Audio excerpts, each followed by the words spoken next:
So I've once again met up with my buddy Lamont at Large, and actually kudos to him because he's the one who said that we should come down to Money, Mississippi, which is where we are, and document the murder of Emmett Till.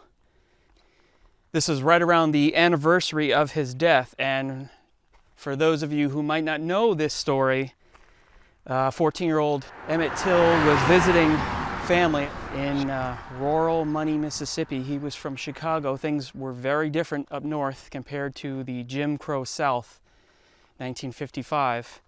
And it was in this grocery store, this is what is left of the Bryant grocery store. And it's in here where his problems started, which ultimately led to his murder. Now there's a lot to this story. There's a ton of history and even some discrepancies about where certain things happened, but Lamont and I are going to take you to all of the locations. The barn or the shed where he was probably killed but certainly beaten. We're here at the grocery store. We're going to try to find the bridge or the bank where his body was thrown over. All of the important areas where things happened. A very tragic story and a very famous one. So we really wanted to come down here and pay our respects and see what it looks like now. I mean, it's many years later. It happened in 1955, and we're here to show you. Now you can still see the steel frame of the original door. I mean, this place has been deteriorating for some time. So if you were here in 1955, you would have seen a regular store open for business, groceries, candy. In fact, that's exactly where Emmett Till was with his cousin and some of his cousin's friends. This store was owned by Carolyn and Roy Bryant. It was called Bryant's Grocery. They lived out back, they lived in the back part of this building. The front was the store. And when all this happened, Roy Bryant was not here. He was away, so it was just Carolyn Bryant, 21 years old. So while Emmett's cousin and his friends were hanging out on the porch out here, some of them were coming in and out of the store, buying soda, buying candy, and Emmett apparently went in to buy some bubble gum. We don't really know exactly, nobody really knows exactly what he did. Originally, Carolyn claimed that he grabbed her and he said some obscenities. Yeah, originally the story goes that Emmett whistled at Carolyn Bryant. A couple of the cousin's friends kind of dared Emmett to say something to her or whistle, and she claimed that Emmett grabbed her by the waist and brought her to him and says, in so many words, "Hey baby, do you know how many women I've been with?"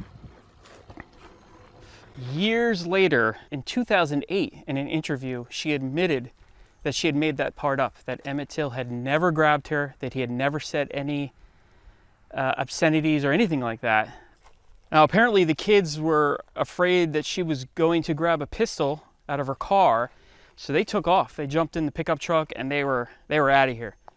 And then it seemed to have blown over in their mind. They didn't hear anything about it for the next couple days, and that's where this story brings us to another location.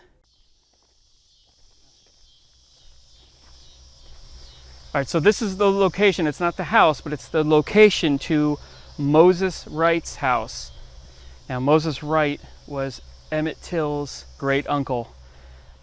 So after the grocery store incident, a couple days went by, everything blew over. Emmett asked his cousin and his friends not to say anything to Moses because he knew Moses would be upset about that. They didn't hear anything about it. Everything was fine. 3 days later, when Roy Bryant came home, Roy Bryant is the husband to Carolyn, who was at the store, who claimed that she was accosted by Emmett. He showed up here at 2 a.m. with his half-brother, J.W. Milam. Reverend Wright answers the door and they asked, where's that Chicago boy? So he asked, well, what's this concerning? And he had told him that the Chicago boy, Emmett Till, had insulted and grabbed his wife. He goes in there to wake up Emmett Till. Roy follows him into the room, tells Emmett, as he's waking up, he's sleeping in the bed with his cousin. He says, get up and put on your shoes. And Emmett's just waking up, is wondering what's going on. Roy has a flashlight in one hand and he has a 45 in the other. So tells him to get his shoes on. And they had begged Roy and JW to not mess with Emmett, to leave him alone. They told him they would pay him whatever they want. And he said, in very disrespectful words, but basically what he said is he's tired of blacks from outside of the South coming down here and causing trouble. And that's where they marched him to the truck, and that was the last time any of his family ever saw him alive. I'm sure it's hard for any of us to imagine what it must have been like being 12, 13, 14 years old, which is how old all those boys were, and having these grown men show up at their door, 2 o'clock in the morning, wake them up with guns and flashlights, shining the lights in your face. Very scary situation. Lamont found a new friend here.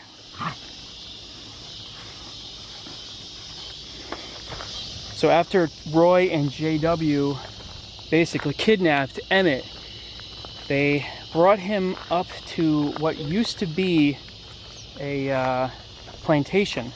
And it's this existing barn right here, or shed, whatever you want to call it. It's this garage right here. Wow. Now that is surreal. So this is a private residence now. It's no longer a working plantation or anything like that. So the people gave us permission to come in here and see what it looked like and be able to film in here. What do you think, Lamont? It's very surreal for something so infamous and to be at the place where it happened. Yeah. Yeah. No, it's very surreal is the right word. Absolutely. So no one's really sure if he was actually killed in here or if he was just beaten very, very badly and possibly killed later on the side of the river. And nobody knows how long they had him here, but according to people that had witnessed his body, most of his teeth was knocked out. One of his eyes was gouged out, and he was missing an ear. So you can only imagine that they tortured that boy and beat him just to a bloody pulp. And actually, when they were preparing his body for the funeral, the top section of his skull fell out just like a cap. This is how it falls out. Wow. That was torture. Yeah. One interesting thing to note is during this beating in here, a man named Willie Reed happened to be walking by. Who knows where the road was at the time. It's very different than it was in 1955, but he happened to be walking by and he heard the screams and he heard the sounds of someone being beaten very badly and someone screaming. And he would later testify, and we will get to that when we go to the courthouse. So later, after J.W. Milam came out and seen Willie was close to what, had possibly heard or see something, and he walks up to him and he says, "Hey, did you see or hear anything?" And Willie says, "Nope." And he said, "Good call." Yeah, I think that was the general... Basically, that's what he said. Yeah, I think... Right, he said, "That's right," or something. Yeah. Okay, moving onward to the site, the bridge, the abandoned bridge now, where they dumped Emmett's body into the river.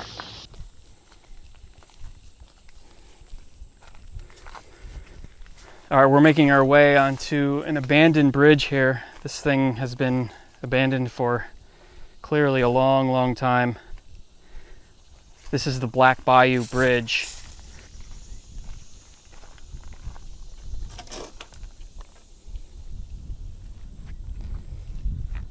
Unless the river was way more than what it is today. Yeah. Now, it's believed that after Roy and JW beat Emmett, it's believed that they brought him to this bridge.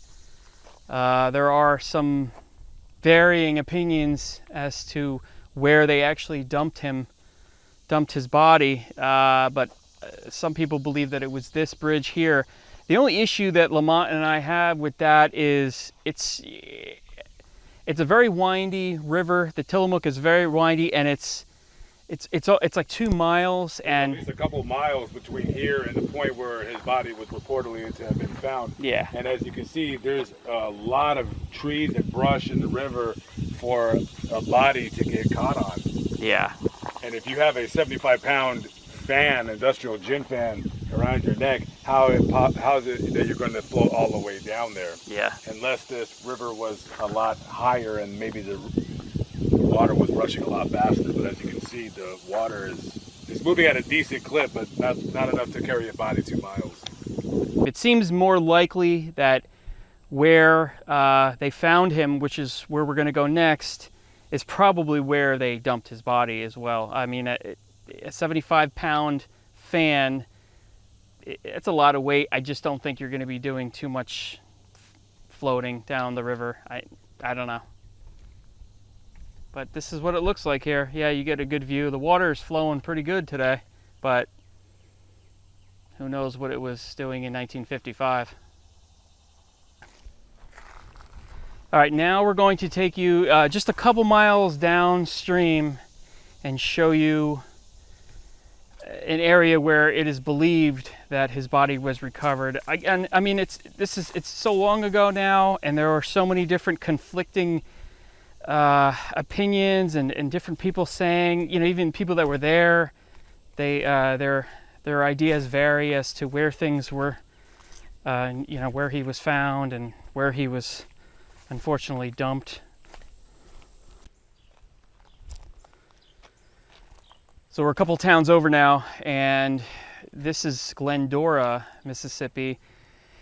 This is one of the sites where it is believed that Emmett Till's body was recovered out of the river.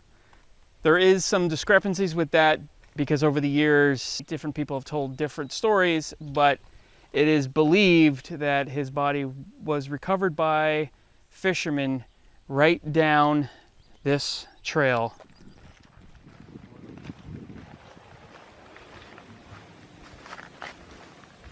All right, we have come to the side of the river.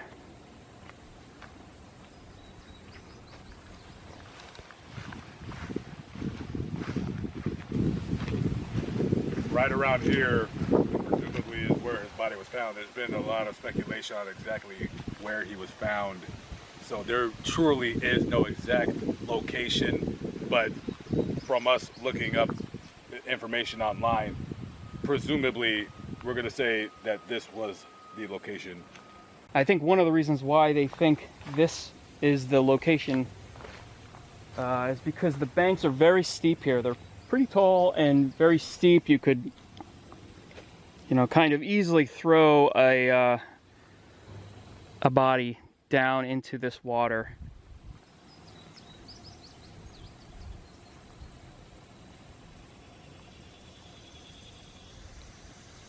It was a cotton gin fan was tied with barbed wire around his neck. Yeah, barbed wire around his neck with a 75-pound fan that they stole from a local cotton gin.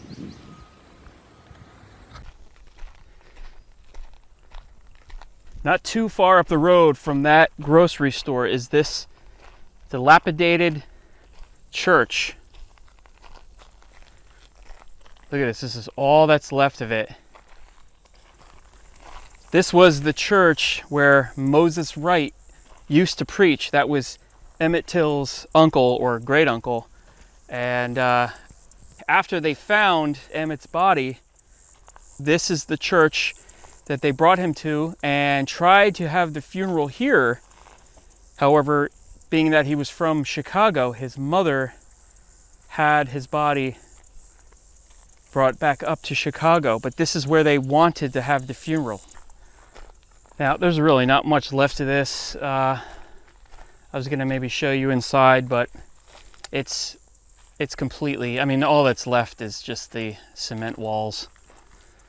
There is a cemetery up here, just a little ways, which I'll show you, because although his body is not here, his grave is not here, it may well could have been buried here.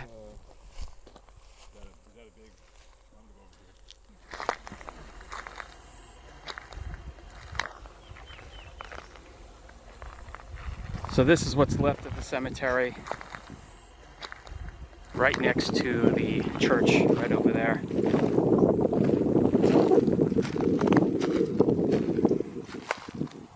Wanted to show you this really quick.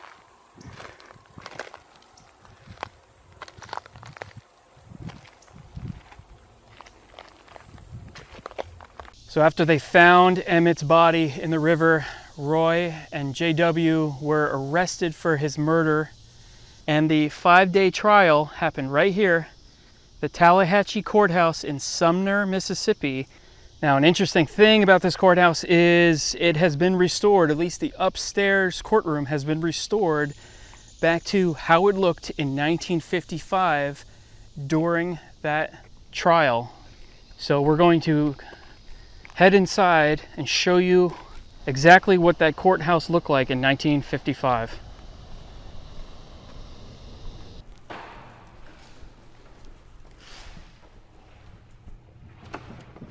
Wow. That's amazing.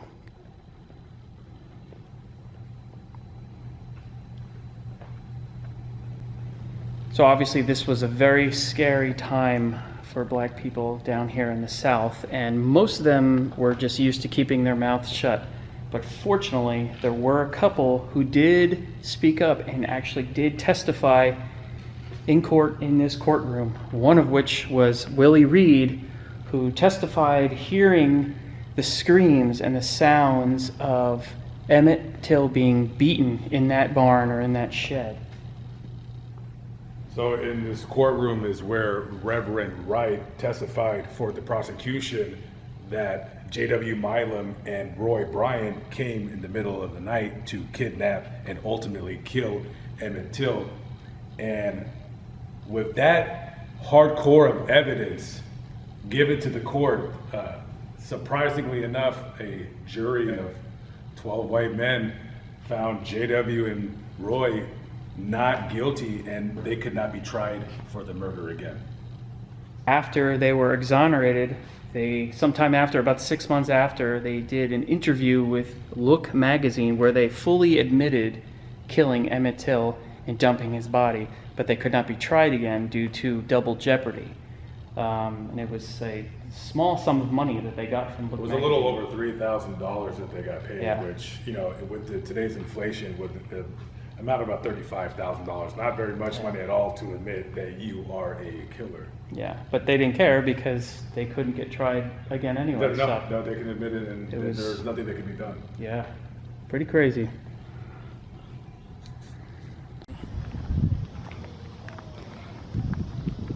So this is the last location in the video here. This is in Tutwiler, Mississippi. This is the funeral home, or what is left of the funeral home, where they brought Emmett's body and prepared it to be brought to Chicago. Like I said earlier in the video, he was from Chicago. He was just down here visiting. So originally they wanted to bury him down here, but his mother, who was in Chicago, wanted him to be brought up there. So they prepared his body in this funeral home and shipped his body up to Chicago.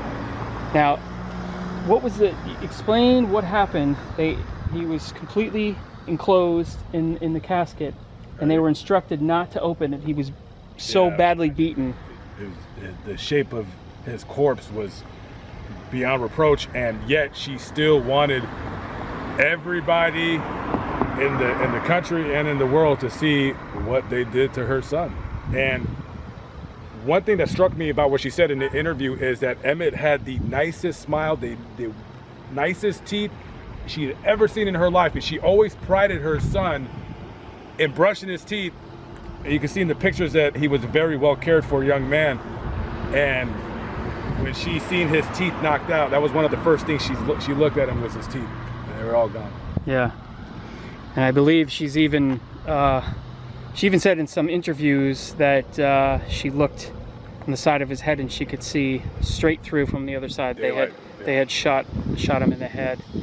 Interestingly enough, this story is really credited for helping start the American Civil Rights Movement, because this story inspired Rosa Parks, and history was made after that. And a little note about Roy and JW. The black community boycotted their grocery store, and eventually it closed down and ended up in the state that you saw early in the video. Do you have anything else you want to add? No, that's it. Just a, part of our nation's history that should be taught, should be shown, and we teach history unless we're doomed to repeat it. So just a tragic tale. Yeah, really. I agree. Glad we came here. This was very interesting. So big thanks to Lamont for suggesting this. This was a real history lesson. I think this was a very important video to do, and I told him, I said, let's go do it. Let's go show the locations of what happened, and I'm glad that I came. Yeah, no, I'm really glad you suggested it. So we're gonna get out of here. Hope you enjoyed this. Hope maybe you learned something, because I know I did. I'll see you in the next video. Peace out. Thanks for watching. Oh, and subscribe to Lamont at Large. The link is below. Thank you.